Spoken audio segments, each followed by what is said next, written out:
আমার পথ সুগম হয়ে যাবে ইনশাআল্লাহ।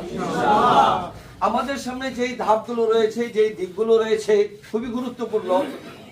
প্রথমত হলো আমরা যে কাজগুলো করতেছি এগুলো আমরা ঈমানি দায়িত্ব হিসাবে করতেছি, কাউকে রাজি খুশি করার জন্য নয়, বরং আল্লাহ তাআলাকে রাজি খুশি করার জন্য ঈমানি দায়িত্ব হিসেবে আমাদের এই কাজগুলো করতেছি।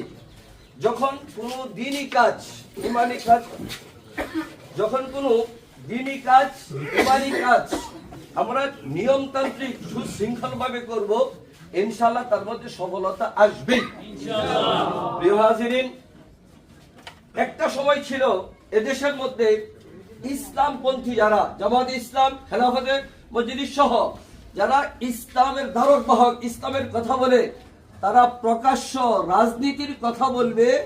এদেশের কিছু সুশীল সমাজ তারা এটা কখনো মেনে নিতে পারতো না। তারা মনে করত এদেশের ওলামায়ে কেরাম, ধর্মপ্রাণ মুসলমান, এরা ভাড়াটিয়ার মতো।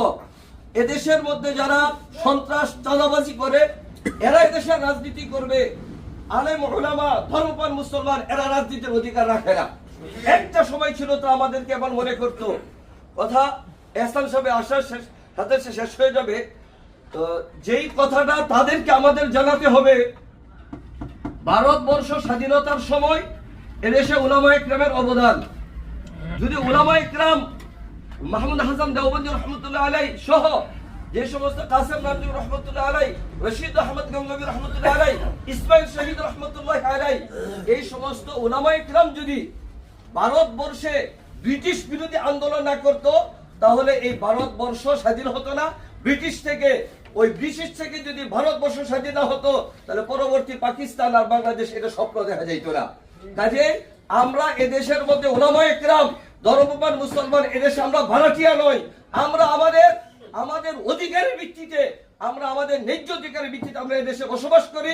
কাজে গণতান্ত্রিক অধিকারের ভিত্তিতে আমাদের রাজনৈতিক অধিকার আমরা রাখি। কিছু মনে করবেন, আমার খুব জরুরি বিষয়গুলো একটু ফোন রিসিভ করতে হচ্ছে। আসসালামু আলাইকুম। জি ভাই।